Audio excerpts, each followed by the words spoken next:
Yo, you already know what it is, man. It's Running Man Ryan. Y'all here with Sports 7. If you've seen the video that I just put out, then you already know what I'm working on. Pretty much, I'm breaking down the 5 things that I feel like if you do these, you'll stop losing money when it comes to sports betting, especially long term. Especially long term. You feel me? If you think you can take all these tips and everything, and you're gonna be able to make a profit in 24 hours, like that ain't the way to be looking at it. You feel me? The way to look at it is long term, 30 days, 2 months, 3 months, 4 months, you feel me? The whole seasons, shit like that. But yeah, man, in this video we talking about parlays and pretty much how you shouldn't bet them for real, you feel me? It's cool to do for fun. If you like to bet for fun, go ahead, do the parlays. I'm not saying that, people who bet for fun shouldn't bet parlays. But basically what I'm saying is, if you're trying to do this for real, you really trying to make a profit, you really trying to bring money in, doing a parlay every day, that's not the way to go. You feel me? That goes for 2-leg, 3-leg, 4-leg, 5-leg, especially 10-leg, 11, 12. Like, you feel me? I don't really care how many legs. I personally feel like you should be doing single bets. Single bet everything. And if the odds aren't good enough to single bet, then, I wouldn't bet it. But we're going to really talk about why I feel like you guys shouldn't be doing parlays at all. So I found this fact, right? It was like a little piece of information or whatever, and it was basically saying, like, in September of 2024 that only 32% of the bets being put out were parlays, yet 75% of the profit being made off of sports betting was coming from parlays for the casinos, not for us. You feel me? Like, the casinos were making 70 to 75% of their profit off of parlays, but there was only 32% of the bets were parlays. Now, think about that for a second, right? Bet a little, make a lot. So if you're betting a little bit to make a lot, how are the casinos making damn near all their money from parlays if only 30% of the bets are parlays, and you should only be betting a little bit, like way less than what you would bet on a single bet? And the answer is because the chances of these parlays hitting are so unlikely that, bro, they're just stacking it. Just stacking it. Like, you don't understand, that's what they want you to do. They want to take your money because that's how they make money. So they want you to make these parlays. That's why they promote it and advertise it so fucking much.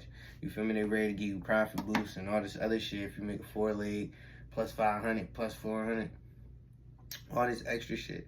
But it's like, if you just wanted to do the single bets, bro, you stop getting these shits. Like, you stop getting profit boosts, deposit matches, all types of shit, because they want people who are betting the parlays, making the sucker bets, etc., etc., etc. You feel me? Like I said, it's cool when you don't know better, but when you know better, man, you gotta do better. And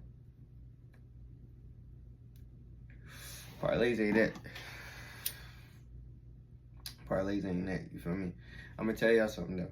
When I first started sports betting, it was during the football season, and I had like bought this one dude's picks type shit from my city. I bought his picks, man, and he gave me like 3 picks. He gave me like 3 picks type shit. I took the 3 picks, added them with some other shit, added some NBA on that shit. It was basically like a 12-leg parlay. It was $40 to make $1,200. You know what I mean? And I got like all the way to like the 9th leg. Got all the way to the 9th leg, and I was able to cash out for $600. And I was cool with that. I was the happiest man in the world. Fun fact, the ticket ended up like not hitting. So if I wouldn't have cashed out, I would have been shit out of luck. But my whole thing was, when I made that money, I think I came back the next day. I made a 2-leg parlay, and I bet $200 on this shit. Made me $400. You feel me? And just like that, I went from like $40, bro, to like $1,000. Like, it was the craziest shit ever. I did it like 2 days. So it was like damn, like, this what parlays could do for you. Like, this shit is lit. Like, this is all I want to do. And that's all I used to do, is make these parlays. Me and my homie used to cook these shit up. I get off at like 2 o'clock, bro. Games come on at like 7, 8 o'clock. I'm telling you, bro, from like 2 in the afternoon to literally like before the fucking game started, we would be sitting there cooking up, talking, researching. Like, that's all we would do, bro. That was like our obsession. You feel me? Because he was in on the bet with me. Like, we both had this same parlay. We both cashed out on it. Both made a lot of money. So we were big. Like, we were heavily invested into making these parlays. So, excuse me. We making the parlays, hitting some, losing some, hitting some, losing some.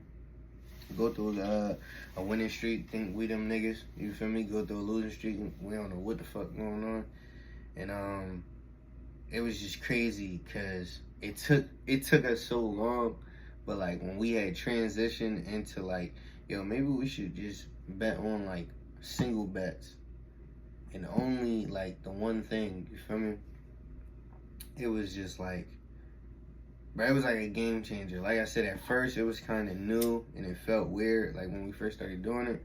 But I'm telling you, man, I would say about like 2 months in, it was like, no, this the way. Like, this the way. Like, we started hitting at such a higher rate, you feel me, than we were hitting on the parlays. And we was making more money, I'm not gonna lie. Like, even though the single bets pay out less, it's like we was hitting so many more single bets that we were actually able to really bring home a profit. And at this time, we wasn't really doing a lot of like minus 110s, minus 115s. We was really doing like plus 200, plus 150, plus 120, fucking, you know, minus 125. Like, we would take some favorites, you know, or props that might have been like minus 120, minus 130, whatever. But for the most part, we was taking plus money Jones. We was just single bet. And like I said, we was still hitting at a higher rate. You feel me? Like, this shit was really crazy. You feel me? I think I was looking at a video I made in the beginning of January. I'm watching the video. Why in that video I had said that I think like the last 6 months from 2024, you feel me? If I would have not made no parlays, I would have profited 5 out of the last 6 months. Like, on single betting, because I was tracking my bets.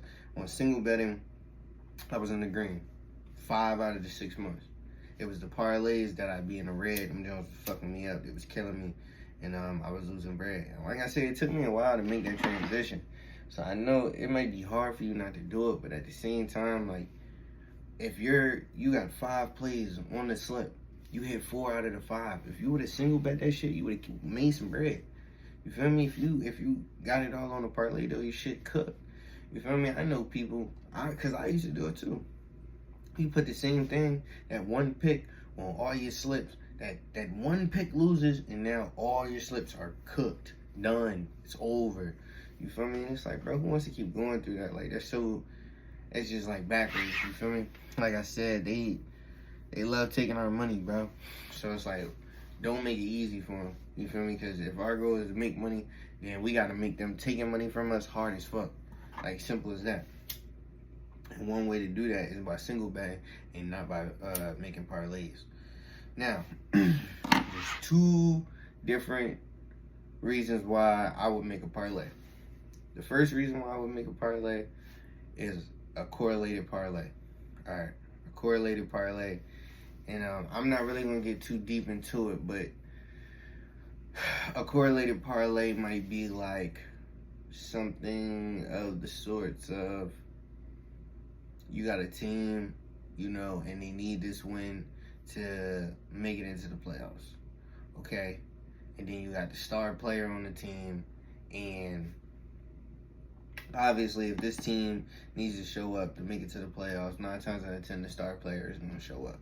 So I might take the star player for his regular points prop, and I might take that team to win, or I might take that team, you know, on the spread if I can get points in my pocket, or whatever the case may be. Like, and I'm not saying do this every day, but I'm saying in that situation, like, you got a team that, you feel me, they got to win this game to be in the playoffs. And you see them at minus fucking 180. You feel me? You want to bet them, but it's like, I have minus 180. I can't really do it. So I might take the minus. I might take the money line, and then I might take whoever the star player is and take his over. If he's been hitting his over, and I like the numbers behind it, and blah, blah, blah, blah, blah. You feel me? But basically, you got a correlated parlay where the two things, like, damn near, if one happens, then the other thing's probably going to happen too. You feel me? And most times I only do that with a boost. They gotta give me some type of boost, which sometimes they'll give you these things. They'll be like, make a 3-leg parlay. It could be plus 100. We'll give you a 30% boost. If they give me a boost like that, and they could be plus 100, I'll cook up a parlay. You feel me? And I'll try to make it as correlated as possible, because they don't really like when you do that, and they won't let you take certain things together. But certain books will, like Bet365. You can get away with certain shit, you know what I mean? So, correlated parlays. And then the second parlay is basically a no sweat. So, let's say, you know, they're like, make a plus 400 parlay, and we'll give you a no sweat for it. So, if it doesn't hit, we'll give you the money back and bonus bets. I'm going to tell you right now. If it's for a specific game, I wouldn't do it. You feel me? Like, if you got to bet on this specific 7:30 game between these two teams, I wouldn't do it. You know, they do what they do for a reason. And I just would stay away from shit like that. Now, say, hypothetically speaking, it could be anything. You could bet on anything. Whatever it is, if it doesn't hit, they'll give you your bread back. And that's a cool time to make a parlay if you feel like you got some plays that you feel pretty confident about, you feel me? Because, like I said, at the end of the day, if it doesn't hit, you get your bread back in bonus money. If it does hit, you come up a couple dollars. So I think that's the way you do a parlay, you feel me? Or those are the times when I would take a parlay. As far as just whipping up a plus 500 parlay every day, like, to me, that doesn't make no sense. You know what I mean? That doesn't make any sense to me. I would leave that shit alone. Like, I would really leave that shit alone. You dig what I'm saying? And yeah, man, that's all it really is to it. Like, I'm not about to try to convince y'all too much to not make parlays. If you watch enough of these videos and videos like this, you're going to see people tell you, like, parlays are not the wave. You feel me? Like, they're not the wave. And anybody who's promoting these parlays and they're telling you to pay for their picks and blah, blah, blah, bro, don't do that shit, bro. You feel me? Anybody, like, I'm gonna keep it 100 with you. Anybody who's making you pay for picks, if they're doing parlays and only parlays, bro, like, you need to, don't fuck with them niggas, bro.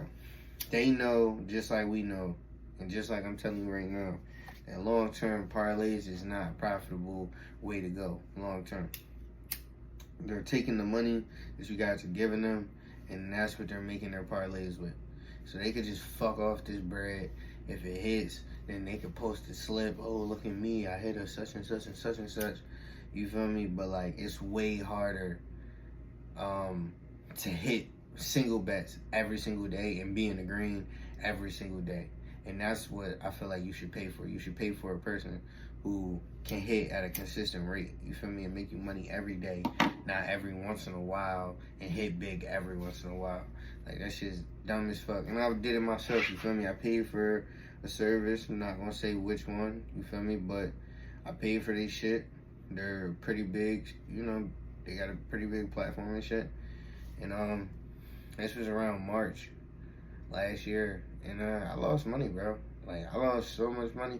And the shit was so crazy because they was throwing out so many plays that it's like they'll post like 10 plays a day. You'll take 9 of them.